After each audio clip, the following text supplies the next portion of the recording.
निकल गए पता नहीं चला, सुबह से लेकर के शाम तक। सुबह योग वर्ग, उसके बाद फिर नहाना धोना, उसके बाद फिर एक एक करके अभ्यास और भोजन, पुनः अभ्यास, प्रश्नोत्तरी, गट चर्चा, और एक मंथन हुआ। और जब मंथन होता है तो कुछ नवनीत निकलता है। नवनीत यानी लोणी। तो हमारा भी जो भी हम इकट्ठा हुए, लगभग 200 के ऊपर सभी तय दादा है, सभी ने विचार मंथन किया और अपने जीवन के बारे में, अपने ही बेटों के बारे में, बच्चियों के बारे में, बच्चों के बारे में हमने कुछ विचार विमर्श किया। और उस मंथन के साथ आपस में हम जुड़ते गए। ये जो जुड़ाव है ये विशेष है। विचारों का आदान प्रदान और आपस में संबंध जुड़ना, ये दोनों बातें जब साथ में आ जाती है तो कर्म कैसे होने लगता है पता नहीं चलता। और सहजता से हमारे जीवन को आकार मिलते जाता है। नदी बहती है,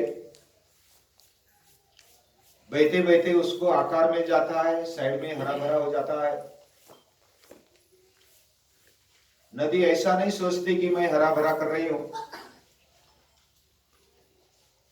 और पानी भी ऐसा नहीं सोचता है कि मुझे कुछ करना है। उसको तो सागर से मिलना होता है। ये संस्कार निकेतन का एक प्रवाह है। विचारों का प्रवाह मान सकते हो, और कुछ कृतियों का प्रवाह मान सकते हो, कुछ प्रेम का, संबंध का प्रवाह मान सकते हो। ये प्रवाह जुड़ना चाहता है सागर को, और ऐसा सागर संस्कार निकेतन के मन में है, दिल में है। और वो सागर हम सबसे एक आशा रखता है कि सभी धरनी को हरी भरी करने के साथ साथ अगर कोई नदी मुझे मिलती है तो सागर भी तृप्त हो जाता है, आनंदित हो जाता है। वैसे हमारा ये प्रवाह है, प्रवास है। और इस प्रवास के दौरान हमारे व्यक्तिगत जीवन को समझेंगे। हम कौन कहां से आ गया, कोई तेलंगाना से, कोई बंबई से, कोई महाराष्ट्र में से, अलग अलग जिलाओं से, कोई राजस्थान बॉर्डर से, कोई गुजरात से, कोई मध्य प्रदेश से, कोई अलग अलग जगह से। वैसा देखा जाए तो कोई संबंध नहीं है, फिर भी एक संबंध बांधा है। और इस संबंध को हम हमारे दिल में संजो कर रखते हैं। आप भी रखते हैं, इसलिए तो वारंवार मिलने की चाह बनती है। ये संबंध, ये भाव संबंध है। विचार उसके लिए आधार बन जाता है, कर्म उसका परिणाम बन जाता है, और ये प्रवाह चलता है। जैसे नदी शुरुआत में अगर हिमालय से नदी है तो पहले बर्फ रहता है। बर्फ जैसा हमारा जीवन, जब धूप लगती है तो पिघलने लगता है, उष्मा लगती है तो वो बहने लगता है। हर एक के मन में ये विचार थे, हर एक के मन में कुछ भाव थे, कुछ कर गुजरने की एक चाहत थी। और ये इसको राह कैसी मिले, ये राह सूर्य का तेज मिल गया, उसकी उष्मा मिल गई और राह बनती गई, प्रवास शुरू हुआ। वो बर्फ का गोला ऊपर से नीचे गिरता है तो धड़ाम से गिरता है और फिर उष्मा जैसे जैसे मिलती जाती है तो उसका पतलापन और बनते जाता है। अंदर से जो अकड़ाई है, कड़कपन है, वह पिघलते पिघलते उसका पानी बन जाता है और पानी बहने लगता है नदी के रूप में, झरने के रूप में। पहले तो झरना होता है और झरना आगे चलते चलते अलग अलग झरने मिल जाते हैं, नदी का व्यापक रूप बन जाता है। और जब भी बीच में फिर ऊष्मा बंद हो जाती है तो फिर उसका कड़कपन आ जाता है,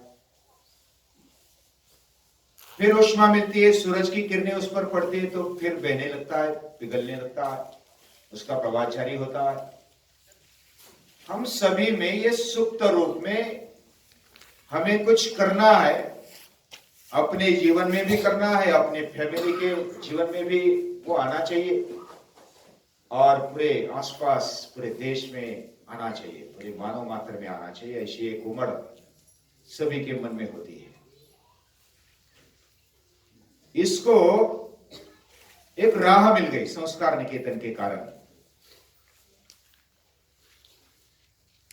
और इस राह में हमारे मन में, हमारे दिल में, बुद्धि में भी अलग अलग ऐसा कड़कपन था। वह संस्कार निकेतन के या तो पाठशाला की उष्मा के कारण वो पिघलते चला जा रहा है और वो पिघलते पिघलते पानी बनता है, पानी खेती को मिलता है, पेड़ पौधे बाग बगीचे खिल जाते हैं, लेकिन वो अपना प्रवाह नहीं छोड़ता है। कुछ बंधारे बीच में आ जाते हैं, बंधारे आ जाते, इसका मतलब और हरा भरा करने का मौका मिल गया पानी को। तो पानी से पूरी खेती खुलती है, बढ़ती है, फसलें लहराती है और एक पूरा हरा भरा वातावरण हो जाता है। हमारा जीवन भी वैसा ही है। ये जो प्रवास है हमारे जीवन का, हमारे कुटुंब का, छोटे कुटुंब का और ये बड़ा कुटुंब है, ये बड़े कुटुंब का प्रवास जारी है। अलग अलग झरने मिलते हैं, वह झरनों से उल्टा उसका आकार बढ़ता है, पवित्रता बढ़ती है, उसके आसपास अलग अलग तीर्थ बनते जाते हैं। यानी पुराने जमाने से लेकर के आज तक नदियों के किनारे ही हमारे ऋषियों ने तपश्चर्या की और वो तीर्थ बना। अभी भी उसकी पवित्रता की महक हमें मालूम पड़ती है, सूंघी जा सकती है। ऐसे हमारे जीवन का प्रवास, हमारे कुटुंब का प्रवास और ये साथ मिलकर के संस्कार निकेतन का एक कुटुंब, इसका भी प्रवास जारी है और विशिष्ट ध्येय है। उस ध्येय को लेकर हमारे मन में अगर कुछ बीच में शंका आ जाती है तो इधर आकर के फिर वो मिट जाती है और निशंक होकर और खिलखिलाते हुए, कड़कड़ाते हुए हमारे अंदर की नदी बहने लगती है। ये नदी, ये प्रवाह, इसको अगर अनुभव करेंगे, इसको अगर थोड़ा विस्तार से देखेंगे तो अलग अलग तरीके से देखने का तरीका भी है और हमारे जीवन के वो आयाम भी समझे जा सकते हैं। हर एक को जिज्ञासा है कुछ करने की, कुछ प्राप्त करने की, कुछ कर्म करने की, कुछ छोड़ भी देना चाहते हैं। जो गलत है वो छोड़ देना चाहते हैं, जो अच्छा है वो स्वीकारना चाहते हैं। तो चार बातें कॉमन दिखाई देती है सभी में। कौन सी बात? पहले सभी को अच्छा बनना है। हाँ, मैं मनुष्य हूं, मैं प्राणी नहीं हूं, मुझे मनुष्य बनना है और अच्छा मनुष्य बनना है। ये बड़ी बात है। जब इच्छा हो जाती है और हमारे पास दूसरा क्या है? इच्छा करना और उसकी परिपूर्ति के लिए कुछ प्रयास करना, इतना ही हमारे हाथ में है। वो इच्छा शुभेच्छा हो, सदिच्छा हो और उस सदिच्छा के पीछे कुछ प्रयास हो प्रामाणिक, तो जीवन विशेष बनने लगता है।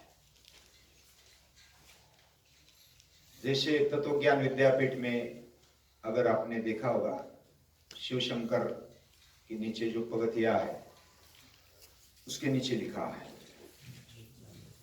क्या है? दिखाई देता है, नमः शांताय तेजसे, पहली स्टेप है। दूसरी स्टेप है शुभेच्छा, यानी हमारे जीवन को अगर सही दिशा में मोड़ देना है तो हमारे जीवन में शुभेच्छा होनी चाहिए, सदिच्छा होनी चाहिए। ये भगवान की, शिव की तरफ जाने के लिए पहली स्टेप है। और मुझे अच्छा बनना, मुझे और अच्छा बनना, इसके जैसे और कौन सी शुभेच्छा हो सकती है, सदिच्छा हो सकती है? तो ये प्रवास निरंतर जारी रखने के लिए हमारे अंदर इच्छा निर्माण की हुई है। इच्छा को हम मोड़ भी सकते हैं, गलत इच्छा भी कर सकते हैं, लेकिन हम सभी ने शुभेच्छा की, उसके लिए प्रयास जारी रखा, प्रामाणिक प्रयास जारी रखा और आगे बढ़ते गए। तो पहली स्टेप जैसी शुभेच्छा है, उसके लिए विचार जुड़ जाते हैं, क्या करना चाहिए। शुभेच्छा के बाद दूसरा स्टेप है विचारणा। विचारणा यानी हमारी विवेक बुद्धि को जागृत करना है। हमारी इच्छा योग्य है या अयोग्य है, शुभ है या अशुभ है। और जब अभ्यास चलता है तो पता चलता है, ज्ञानम विज्ञान सहितम यज्ञात्वा मोक्ष से शुभा, अशुभ से मुक्ति मिल जाती है, कुछ रहता ही नहीं। और ये गजब की बात हो जाती है, हमें पता ही नहीं चलता, हमारे जीवन में से अशुभता निकली जा रही है। और ये शुभेच्छा हमें राह दिखाती है, तब भी राह दिखाती है जब विचारना साथ में हो। विचारना है मतलब बुद्धि चलाना, योग्य तरीके से विवेक बुद्धि चलाना। शुभेच्छा, विचारना, उसके बाद तनुमानसा। हमारे मन को, बुद्धि को सूक्ष्म बनाए। जैसे हमारे मन को, बुद्धि को हम सूक्ष्म बनाते हैं तो वो सूक्ष्मता की तरफ जाता है। सबसे सूक्ष्म अति सूक्ष्म अगर कोई तत्व है दुनिया में तो वह भगवान, वो गॉड पार्टिकल। उस टेलीस्कोप में भी दिखाई नहीं देता, ऐसा बोलते, बड़ा टेलीस्कोप लगता है, उसको फोड़ने के लिए भी बड़ी ताकत लगती है, वो पकड़ में नहीं आता। और सूक्ष्माति सूक्ष्म अणोरणीयान महतो महीयान, वो अणु से भी अणु है। ये तनु, तनु यानी सूक्ष्म। हमारे मन बुद्धि को और जब चलाते हैं तो उसको सूक्ष्म करो। जैसे सूक्ष्म करेंगे वैसा हम आगे बढ़ते जाएंगे। हमारा जीवन विकास उसी में है। शुभेच्छा, विचारणा, तनुमानसा, उसके बाद सत्वावृत्ति। सत्वगुण की मात्रा बढ़ जाती है। और सत्व गुण से इतने जुड़ जाते हैं कि वही अच्छा लगने लगता है, वही हमारे जीवन का ध्येय बनते जाता है। स्पष्टता दिखती है कि दुनिया में जो भी चल रहा है, बाह्य दुनिया और अंतर दुनिया, इसमें फर्क मालूम होने लगता है। जब बुद्धि की सूक्ष्मता जब प्राप्त होती है, उसको कठोपनिषद में सुसूक्ष्म कहा गया है। सूक्ष्म को भी सु लगा दिया। हमारे अंदर के सूक्ष्म तत्व को जानने के लिए सुसूक्ष्म बुद्धि चाहिए, और वो सत्व गुण के कारण बढ़ते रहती है। हमारे जीवन में बस यही लक्ष्य है, दूसरा कुछ नहीं, ये निश्चित हो जाता है। वह सत्व हमारे जीवन में खड़ा होता है। सत्व का दूसरा अर्थ भी समझ में आने लगता है। सत्व, त्व यानी गुणवाचक हो गया। सत का गुणवाचक, जो भी सत्य है, ट्रुथ है, उसका गुणवाचक ही हम रह जाते हैं। हमारा खुद का रूप, खुद का सत्व जग जाता है, और फिर ये जग जाता है तो उसकी अगली स्टेप है असंशक्ति। शुभेच्छा, विचारणा, तनुमानसा, सत्वापत्ति, असंशक्ति। फिर आसक्ति नहीं रहती। आसक्ति नहीं रहती इसका मतलब प्रेम भाव कुछ नहीं रहता है, ऐसा नहीं है। प्रेम भाव बने रहकर भी आसक्ति छूट जाती है, क्योंकि दृष्टि, हमारी बुद्धि सूक्ष्म देखने लगती है। हमारा जीवन मरने से खत्म नहीं होता। फिर पता चलता है कि हम अनंत है, हम अमर है, हमारा अंत होने वाला नहीं है। ये जब स्पष्टता आने लगती है तो फिर किस बात का दुख, किस बात का शोक, ऐसा अनासक्त जीवन होने लगता है, असंशक्ति। फिर पदार्थ आए रहे या न रहे, उसका कुछ लेना देना नहीं होता। वो आते जाता है, अपना काम करते रहता है। तो पदार्थ अभाविनी, पदार्थ अभाविनी। ये पदार्थ यानी जो भी हमें दिखते हैं, जो भौतिक पदार्थ हम जो बाह्य रूप से देखते हैं, उसको भी मानेंगे तो भी चलेगा। लेकिन ये पदार्थों का कुछ, जो जितना कर्तव्य उसने कर लिया, काम हो गया, उसका शरीर का जो काम है वो कर लिया, बस शरीर धर्म ने, बाकी उससे मेरा कुछ लेना देना नहीं है। ये पदार्थाभाविनी है। ऐसी स्थिति आने पर ये चतुर्थ स्थिति आ जाती है। आदमी की, मनुष्य की 3 स्थितियां होती है: जागृतावस्था, निद्रावस्था और स्वप्नावस्था। ये 3 अवस्था से पार जाकर जो भी उस सत्व से एक रूप होने की जो अवस्था है ना, उसको तुर्य का बोला जाता है, उन्मनी अवस्था। यानी हमारा मन, हमारा अंतःकरण ऊंचे लेवल पर रहता है। जैसे हम साधना करते जाते हैं वैसे वह ऊपर के लेवल पर रहता है। वो विचारों से, उसके संकल्प, उसके जो भी कल्पनाएं हैं, मन की जो भी ताकत है, वह ऊंची बन जाती है। उन्मनी अवस्था उसको बोलते हैं। वह तुर्य का अवस्था है। और उसके बाद की स्टेप होती है ब्रह्मैव केवलम। यानी पहला, अगर मुझे अच्छा बनना है, ये पहली स्टेप है। दूसरी बात, मुझे बलवान बनना है। बलवान बनेंगे शारीरिक स्तर पर, इंद्रियों के स्तर पर, मन, बुद्धि और आत्मिक स्तर पर। जब हम कुछ ना कुछ मेहनत लेते हैं तो बलवान बनते जाते हैं।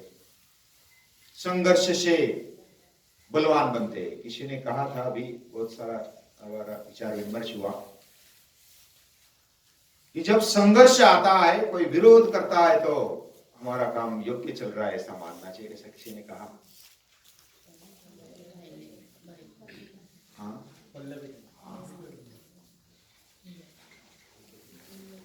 जो सत्य की राह पर चलता है,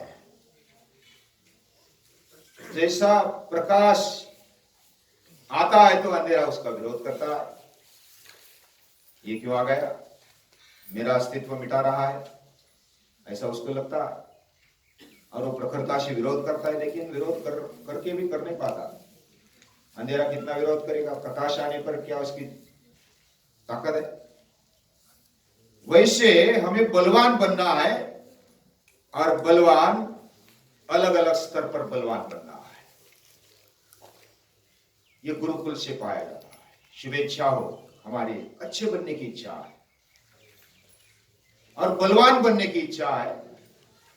बलवान बनते बनते हमारी शक्ति का उपयोग, अच्छे से अच्छे शक्ति का उपयोग हमें करने की आदत लग जाए, वो निपुणता हमारे में आ जाए, कौशल्य हमारे जीवन में आ जाए, तब ये कौशल्य से हम कब जुड़ गए ये पता नहीं चलता है।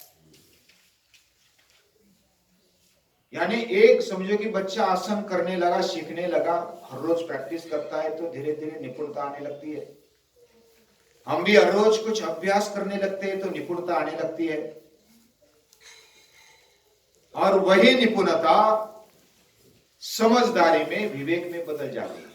जब वही निपुणता हम योग्य उसका उपयोग करते हैं तो उसमें एक समझदारी आ जाती है। हमारे पास शक्ति है, हमारे पास उसका नैपुण्य भी है, वह हम उपयोग नहीं करेंगे तो वैसा ही बह जाएगा। बाढ़ का पानी जैसे आता है और बह जाता है, लेकिन उसको जब बांध मिलता है तो बांध के कारण सृष्टि हरी भरी होती है। उस शक्ति का, निपुणता का योग्य विनियोग होता है, उसको ही सच्चा विद्वान माना जाता है। और गुरुकुल में ये होता है। ये अलग अलग शब्दों से हम उसको ऐसा समझ सकते हैं। मुझे अच्छा बनना है, पहली बात। दूसरी बात, मुझे बलवान बनना है। तीसरी बात, मुझे निपुण बनना है किसी एक क्षेत्र में, और वह निपुणता हमें भगवान के चरणों में धरनी है, संस्कृति के चरणों में धरनी है। तो गुरुकुल से ये काम खड़ा होता है। ऐसा गुरुकुल है जैसा सुबह से लेकर हमने देखा, अध्ययनशीलता ये पहला भाग होता है गुरुकुल में। हर कोई अध्ययन करना चाहता है, गुरु भी, शिक्षक भी अध्ययन करना चाहता है, विद्यार्थी भी अध्ययन करना चाहता है। अध्ययनशीलता है, मुझे खुद करना है, ये भाव उसमें है। और जब खुद करना है तो उसमें कुछ रोड़े आए, कुछ तकलीफ आ जाए, वो फिर मायने नहीं रखती है, हम चलते रहते हैं। दूसरी बात, ये जो प्रक्रिया हमारे जीवन में चली हुई, उसको आनंददायी बनाता है गुरुकुल। तुष्यंति च रमन्ति च, उसमें संतुष्टि भी है और खेल भी है। हम जीते तो हमें आनंद आता है, भोजन करते तो आनंद आता है। हमारे में भूख पैदा कर दी, प्यास पैदा कर दी, हमारा दिमाग एक जगह पर चलने लगा, हमें आनंद होता है। हमारा मन अगर एकाग्र हो गया किसी बात पर तो आनंद होता है। ये जीवन प्रवास में अलग अलग आनंद हमें दिए, वह आनंद, सच्चा आनंद क्या है उसको समझाने वाला गुरुकुल है। तो अध्ययनशीलता और आनंददायी शिक्षण। आनंददायी शिक्षण में स्वयं अपने आप को बांध देते हैं, अनुशासन से, अथ योगा अनुशासन जैसे बोला जाता है, हम अपने ही अनुशासन से, स्वयं शिस्त से अपने आप को बांध देते हैं। ये बहुत बड़ी बात है, आप सभी की हिम्मत है। इतने 48 आवर्स हम सोए भी तो कितने लिमिटेड सोए, बहुत सारे तो 12-12 बजे तक गप्पे लगा रहे थे, आज सुबह फिर 4:45 बजे उठ गए, यानी खत्म ही नहीं होता था। इतने पूरे मग्न, इतनी मग्नता इधर देखने को मिलती है। तो ये हिम्मत है, हमें कुछ करना है, हमें कुछ बनना है। ये बनने की, करने की जो हिम्मत है ना, ये आप में दिखाई देती है। तीसरा जो पहलू है गुरुकुल का, वह है स्वायत्तता। स्वायत्तता होने पर भी जो भी गुरुकुल चलता है, जैसे हम इधर बैठे तो हमें कोई शासन का कोई डर नहीं है, कोई पैसे वालों का डर नहीं है, और वो बोलेगा मैं जैसा करता कहता हूं वैसा करो, ऐसा कोई पैसे वाला इधर नहीं आ सकता, या तो कोई सत्ताधीश इधर नहीं आ सकता है कि मैंने आपको मंजूरी दे दी तो मेरे जैसा करो, ऐसा इधर कोई नहीं आता। क्योंकि ये गुरुकुल है, स्वायत्त है, वह किसी से लाचार नहीं है। हम अपना खर्चा उठाते, हम साथ मिलकर, जैसे आप पालक है, ताई दादा है, विद्यार्थी है, और जो भी वातावरण बनाने वाले, पर्दे के पीछे रहने वाले भी ताई दादा है, वो सब मिलकर ये चलता है।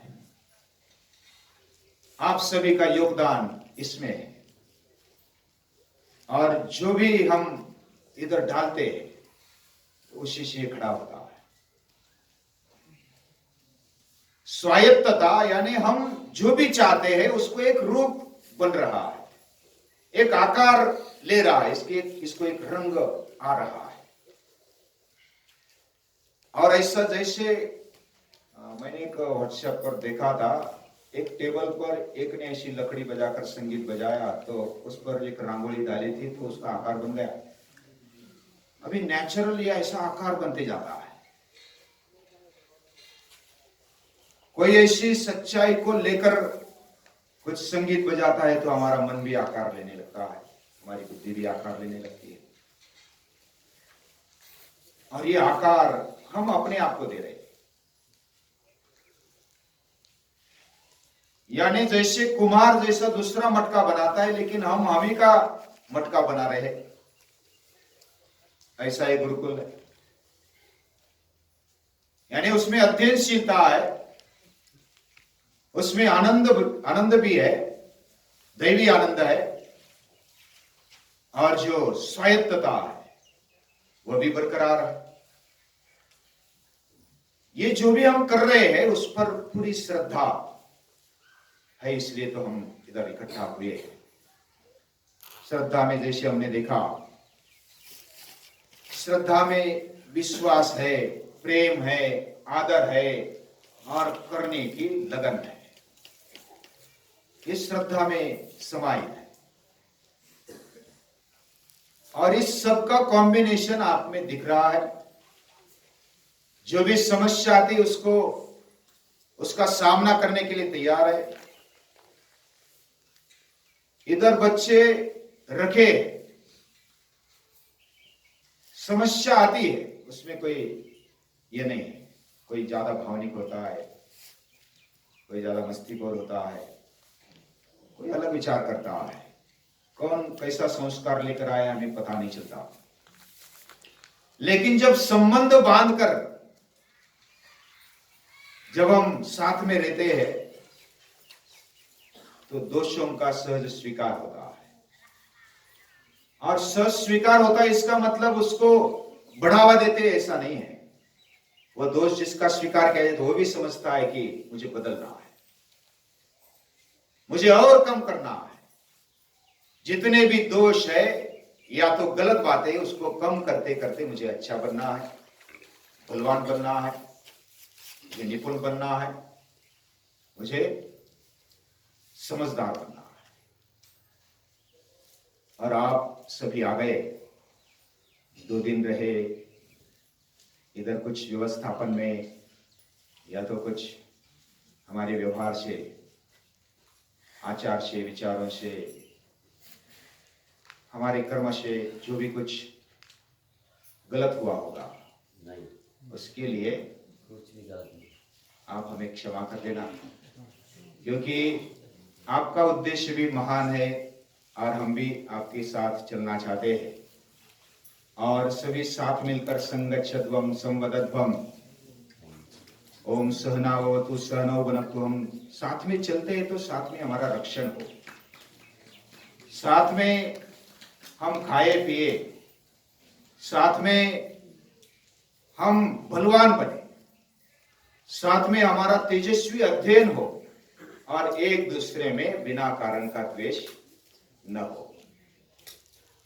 जो गलत बात है केवल वो बात के लिए द्वेष है, व्यक्ति का द्वेष नहीं है। ये बात आप अच्छी तरह से समझते हैं, मुझे ज्यादा बताने की आवश्यकता नहीं है। फिर भी आपने जो भी ये हिम्मत की है, सब इधर आए हैं और विचार विमर्श किया है। गुरुकुल के बारे में हमने सोचा समझा, अपने कुटुंब के, अपने खुद के बारे में सोचा समझा, और ये पूरा साथ में संबंध बांधकर और हम साथ में जुड़े, ये तो एक स्टेप है और आगे हमें चलना है। हम अभी बिछुड़ेंगे, लेकिन फिर ऐसा संकल्प लेकर के हमें कुछ और भी बनना है, करना है। ऐसा संकल्प लेते हुए आप सभी को फिर से एक बार नमस्कार।